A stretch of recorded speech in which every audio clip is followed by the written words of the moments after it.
नमस्कार आजकल breaking news परिवेशन करছে इंडियन डिप्लोमेसी संचालना करছি सुबीर कुमार। भारतेर ऑपारेशन सिंदूरे अमेरिका चीन और तुर्की पाकिस्तान के जेसब अस्त्र शस्त्र दिয়েছিল भारतीय सीमानार मध्य ढुकते देয়নি भारतीय सेनारा। तबे এটা শুধু টেলার ছিল। ভারত এটাকে জয় হিসাবে ধরছে না, এটা শুরু হিসাবে ধরছে। আগেই আকাশ থেকে কাউকে গলতে দেয়নি, এবার নিজেদেরকে যেভাবে তৈরি করছে আকাশ থেকে একটা পিঁপড়েও আর গলতে পারবে না। ভারতীয় সেনারা ভাবছে আমরা শুধু তাদের আঘাত করেছি, এতে শত্রুরা আরও ক্ষিপ্ত হতে পারে। তখন যেন ভারতের কোনো ক্ষতি না হয় তার প্রস্তুতি শুরু করে দিয়েছে। সেই জন্য ভারতীয় সেনারা নিজেদেরকে এমনভাবে তৈরি করতে চলেছে যা কেউ ধারণার মধ্যেও আনতে পারবে না। ভারতের গোপনীয় ল্যাবে জার্মানির কাছ থেকে অত্যাধুনিক স্কাইনেক্স র্যাডার কিনবে। জার্মানির এই স্কাইনেক্স র্যাডার 1 মিনিটে 1000 গুলি ছুটতে পারবে। জার্মানি ভারতকে তাদের অত্যাধুনিক র্যাডার দিচ্ছে এই কারণে তারা বুঝে গেছে ভারত ভবিষ্যতে বৃহৎ দেশ হিসেবে উঠে আসছে, তাই এখন থেকে ভারতের সঙ্গে সম্পর্ক তৈরি করে রাখছে। ভারতকে যে স্কাইনেক্স র্যাডার দিচ্ছে জার্মান, তাতে ভারত নিজেদের আকাশকে নিশ্ছিদ্র করে ফেলবে। আর দুনিয়াও দেখতে পাচ্ছে ভারত যেভাবে নিজেদেরকে তলে তলে এগিয়ে নিয়ে চলেছে, সেটা নিঃশব্দে কাউকে জানতে না দিয়ে। এতে শত্রুদের ফাইটার জেট, ড্রোন, মিসাইল কোনো কিছুই আকাশ দিয়ে ঢুকতে পারবে না। যে ঢোকার চেষ্টা করবে সে আর এখান থেকে ফিরে যাবে না, সেখানেই তাদের সলিল সমাধি হবে। ভারত স্বপ্ন দেখে, কারণ স্বপ্ন দেখার মতন যোগ্যতা ভারত নিজেদেরকে তৈরি করে ফেলেছে। ভারতের এলওসি বা অন্তরাষ্ট্রীয় সীমায় কেউ আর প্রবেশ করার মতন দুঃসাহস দেখাতে চাইবে না, তাহলেই যে সেটা ধ্বংস হবে তারা সেটা খুব ভালো করে বুঝে গেছে। ভারতের কাছে অতি বন্ধুও কেউ নয়, আবার কেউ শত্রুও নয়। এই মতাদর্শ নিয়েই ভারত এগিয়ে চলেছে।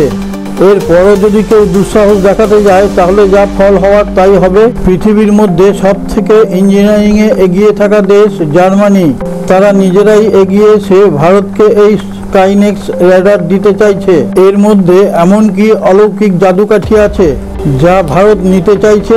তাহলে ভিডিওটার শেষ পর্যন্ত দেখুন, তাহলেই বুঝতে পারবেন ভারতের চিন্তা ভাবনা ঠিক না বেঠিক। আর ভারতকে জার্মান এমনি এমনি ধরে রাখার চেষ্টা করছে না। ভারত ভবিষ্যতে নিজেদেরকে জায়ান্ট কিলার হিসাবে তৈরি করবে, সেই কারণেই তারা নিজেদের হাত বাড়িয়ে দিচ্ছে। এই হাতিয়ারের মূল মন্ত্র হচ্ছে তার 35 মিলিমিটারের আক্রমণাত্মক গান। এই মেশিন থেকে 1000 গুলি 1 মিনিটে বেরোবে, যা অনেকে খবরই রাখে না। যখন প্রয়োজন হবে তখন এই মেশিন নিজের কারিশমা দেখাবে। সেই জন্যই ভারত নিজেদেরকে এখন থেকে রণসজ্জায় সুসজ্জিত করে রাখছে। এই মেশিনের দ্বারা ভারত এমন সুনামি দেখাতে পারবে, এলওসি কিংবা আকাশ দিয়ে কেউ যদি ঢোকার চেষ্টা করে তার মৃত্যু অনিবার্য। এই নতুন আকাশের সম্রাটের নাম Rheinmetall স্কাইনেক্স anti aircraft artillery system. এর নামটা শুনতে যতটাই বিরল, এর কাজটা কিন্তু ততটাই সরল। এরপর ভারতের আকাশে হেলিকপ্টারই হোক না কেন, ঢোকার চেষ্টা করলে সলিল সমাধি হওয়া ছাড়া আর কোনো উপায় থাকবে না। এর কাজ হচ্ছে শত্রুদের সমস্ত ষড়যন্ত্রকে বিনষ্ট করা। ভারতের চিন্তা ভাবনা শুরু হয়েছিল 25শে মে থেকে, যখন তুর্কি, পাকিস্তান, চীন মিলে আকাশে 500 ড্রোন ভারতের দিকে ছেড়ে দিয়েছিল। তখন থেকেই ভারত চিন্তা করছিল এর থেকেও বেশি পরিমাণে ড্রোন যদি কেউ একসাথে ছাড়ে তাহলে তাদেরকে আকাশেই সমাধিস্থ করা। পাকিস্তান, চীন বসে বসেই ভাববে ভারত কাজ করে যাবে।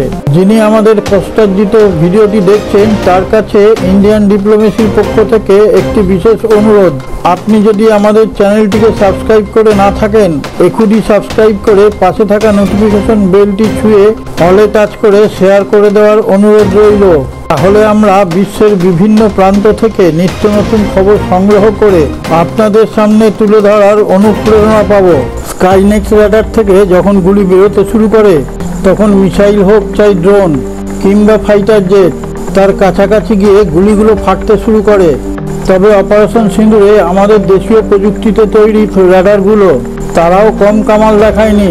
পাকিস্তান থেকে আসা মিসাইল কিংবা ড্রোন কাউকেই ঢুকতে দেয়নি। স্কাইনেক্স এসে যাওয়ায় আকাশের রাস্তা একদম পুরোপুরি বন্ধ করে দিল। এই গুলিগুলো মিসাইল কিংবা ড্রোনের কাছাকাছি গিয়ে ফেটে যায়। ভেতরে থাকা স্টিলের প্লেটগুলো তাদের দিকে ছুটে যায় এবং তাদেরকে ধ্বংস করে দেয়। তাই আকাশপথের রাস্তা একবারে নিশ্চিহ্ন করে ফেলল। পাকিস্তান তো দূরের কথা, চীনও এখন ভারতের সঙ্গে এতে উঠতে পারবে না। যে দিক দিয়ে আক্রমণ করতে আসবে কোনো ফাঁক ফোকর পাবে না, ধ্বংস অবশ্যম্ভাবী। হাজারটা ড্রোন একসঙ্গে ছাড়লেও তাতেও কোনো লাভ হবে না। এর কর্মকাণ্ড শুরু হয় 50 কিলোমিটারের মধ্যে ঢুকলেই অর্লিকন X-3D র্যাডারের আওতায় ঢুকে পড়ে। মুহূর্তের মধ্যে সে গুলি ছুটতে শুরু করে এবং সেই গুলিতেই একটাও কেউ বেঁচে ফেরে না।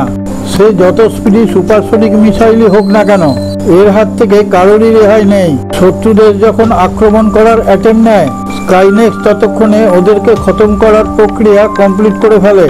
ভারতের সীমায় ঢোকার আগেই তাদেরকে ভূপতিত করে ফেলবে। স্কাইনেক্সকে সেখানেই রাখা হবে যেখানে আক্রমণ করার সম্ভাবনা বেশি, আর সেই দিকে ঢোকার চেষ্টা করলেই ওং সোয়াহা হয়ে যাবে। এই ধরনের র্যাডার পৃথিবীতে এখনো কোনো দেশের কাছেই নেই। ভারত যেভাবে সামরিক খাতে টাকা খরচা করছে সেটা দেখে সবাই অবাক হয়ে যাচ্ছে। ভারতের যখন বাজেট পেশ হয় তখন তার মধ্যে এত টাকা দেখানো হয় না। জার্মানির কাছ থেকে এই স্কাইনেক্স সিস্টেম কেনার জন্য অনেক টাকা লেগেছে। সেই জন্যই ভারতের কূটনৈতিক চাল বোঝার ক্ষমতা কারণ নেই। ভারত মুখে কিছু না বলে কখন যে কি করে ফেলছে কেউই সেটা ধরতে পারছে না। ভারত এখন অস্ত্র কিনলেও সেটা শর্ত সাপেক্ষে কিনছে। এই স্কাইনেক্স শুধুই কিনবে না, ভারতকে তার টেকনোলজি ট্রান্সফার করতে হবে ভবিষ্যতে, যাতে ভারত একে আরো উন্নত করে মেড ইন ইন্ডিয়ার নাম দিয়ে বিক্রি করতে পারে। ভারত শুধু বর্তমানকে মাথায় রেখেই কিছু করছে না, ভবিষ্যৎকে সুরক্ষিত করার কথা মাথায় রেখেই এগোচ্ছে, যাতে ভারতের ইঞ্জিনিয়াররা নিজেদের প্রয়োজন মতো একে আরো উন্নত করতে পারে। এতে ভারতের সৈনিকদের মনোবল দুগুণ বেড়ে যাবে। এতে ভারত নিজেদেরকে এলিট ক্লাবের মেম্বার করে তুলবে, যেখানে দুনিয়ার শক্তিধর দেশগুলো নিজেদের অত্যাধুনিক অস্ত্রশস্ত্রকে করায়ত্ত করে রেখেছে। এর ফলে ভারতের সৈনিকদের নিজেদের মধ্যে কম্বিনেশনটাও অনেক বৃদ্ধি পাবে। তাদের মধ্যে ডেসপারেটনেসটা বেড়ে যাবে অনেক বেশি। দূরপাল্লার স্কাই রাডার তো ভারতের কাছে আছেই। 300 কিলোমিটার দূর থেকেই শত্রু দেশের আকাশযানকে শেষ করার মতন ক্ষমতা তাদের আছে। ভারত কোনো দিকেই আর কোনো ফাঁক ফোকর রাখছে না। প্রয়োজনে স্কাইনেক্সকে লেজার অ্যাটাকার হিসাবে নিজেদেরকে তৈরি করবে। দূর ডিস্টেন্সের র্যাডারের কাছ থেকে পার হয়ে চলে এলেও এর কাছ থেকে আর পার হতে পারবে না। এর লেজার রশ্মি তাদেরকে গলিয়ে দেবে। লোহার খাঁচাটা শুধু টুকরো টুকরো হয়ে সেখানে গলে পড়বে। ভারত অনেক দূরের কথা ভেবেই সবকিছু করছে। এই লেজার রশ্মি যার গায়েই লাগবে সেই গলে গলে পড়বে। তবে ভারতের কাছে 300 কিলোমিটার দূরত্বের যেসব স্কাই রাডার রয়েছে তাদের কাছ থেকেও পার পাওয়া অত সহজ নয়।